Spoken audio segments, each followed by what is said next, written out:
All praises be to the Most High, family. We back with another Acres anime review. I just finished watching episode 14. This is the second episode of season 2 of Elusive Samurai, family.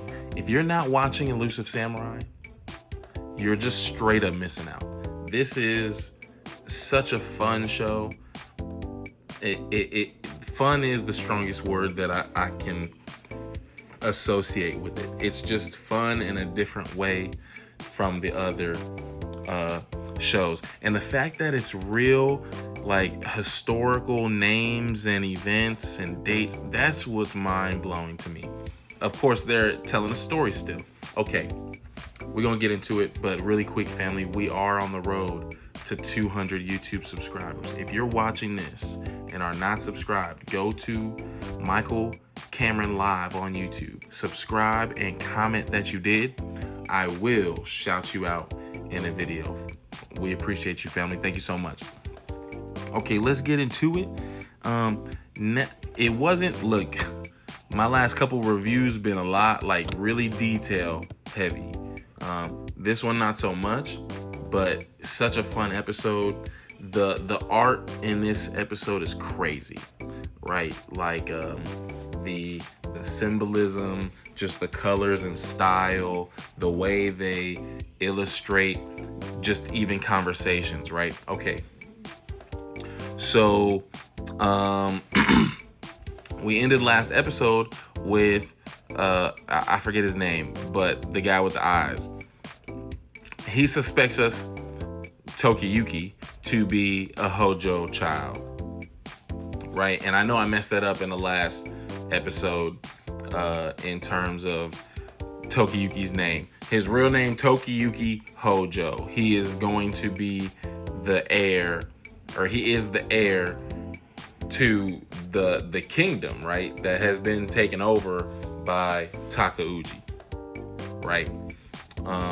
And our fake name for Tokiyuki is Chojimaru. Okay, so Tokiyuki is suspected of being a Hojo, so he is being asked to come in for questions. Okay, now this guy, this guy had a long episode. This guy had a long episode. It was the same guy that came and told us, like, hey, we gotta take him back for questioning, right? It's that same guy. He had a long episode. Now, we were really pressed when they're making this request, right? Because we can't just react. We have to react in a very calculated way as to not give up our secret, right? But at the same time, we can't just let Tokiyuki like he is the reason for this movement right now, right? Like all of our efforts are to get him back into a seat of power. We can't send that away unaccompanied, right? So, but and the star of the show was Ayako. And so while we're thinking about like literally in the moment, we're thinking about like, how should we do this? How should we make this play? Ayako's like, oh, I volunteer. Like, you know, I'm just a little girl. Like, we can't just send him alone. But like, you know, like I can't be too threatening, right? Like, you can't be too concerned about me going too, right? And so Ayako kind of eases her way. And man, that is the start of her taking over for the episode. She was on her like Tsunade, like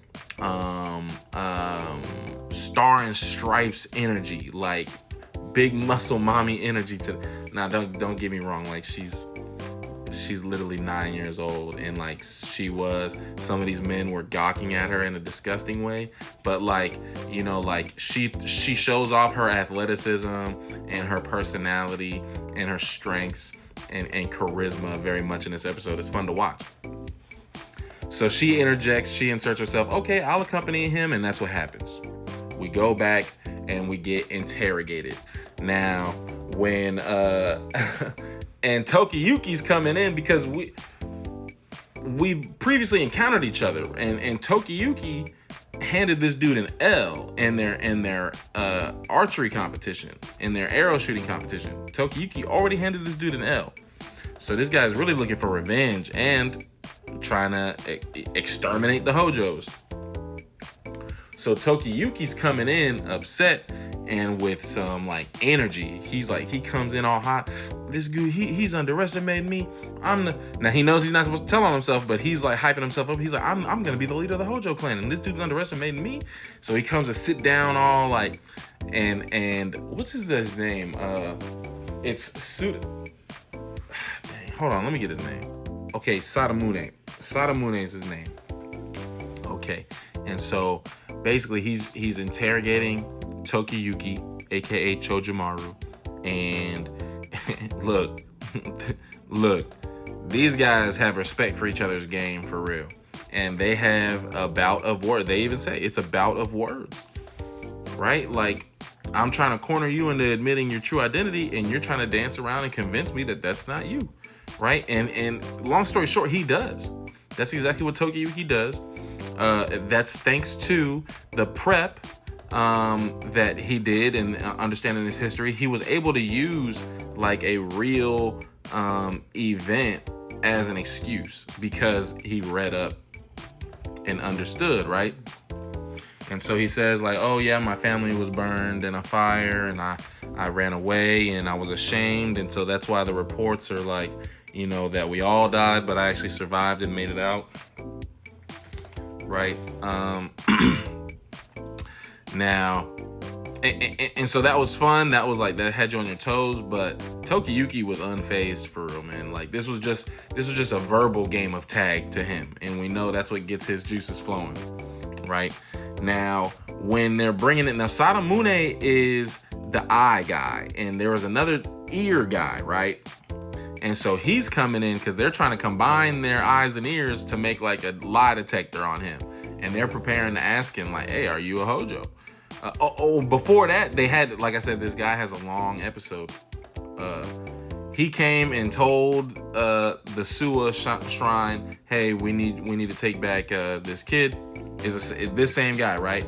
While Sadamune is interrogating Tokiyuki, he brings the same guy in. He's like, do you recognize him from the Kamakura village? And he's like, oh yes, I do. And basically Tokiyuki just calls him a liar, and so he like embarrassed him in front of Sadamune, who's like the acting like executive of this piece of land, this territory right now, right? So he was embarrassed there. Then they do like the human lie detector thing. This is where Ayako shines again. She puts on this one-woman band show, and they're giving us the history, you know, and this is like a real type of song and dance that was very popular at this time, and so it made sense that it would distract everybody. On top of, like I mentioned earlier, they were already like gawking at Ayako a little bit, saying like, oh wow, you look more grown than 9 years old. We know historically that like that was happening, and it's gross. But they were doing that. That added to her level of heightened distraction, though. She's trying to distract everybody because she knows, oh, they about to do the lie detector thing on them. But this brought like a certain level of calmness and comfortability around Tokiyuki on top of everybody else, so that when they went back to continue this lie detector thing they were trying, it didn't work. So they just sent them back home. This guy was so embarrassed by Tokiyuki calling him a liar in front of Sadamune that he tries to attack and take us out on our way home. This is when Ayako shines, muscle mommy moment. She just turns into WWE, just straight boom, boom, boom, right? Like, it was crazy. And so they made it back home. But so what, and this seems to be the budding of a young, you know, romance between Ayako and Tokiyuki, which is just so darn cute, right? Like, it's just as like big brother, like seeing little bro, like, you know, and little sis over here, you know, like not literally, not in a weird way, not literally, but like, you know, as like, you know, I care for them as youngins, and to see them like find romance, that's cute. All praise is due to the Most High, family. Peace and love.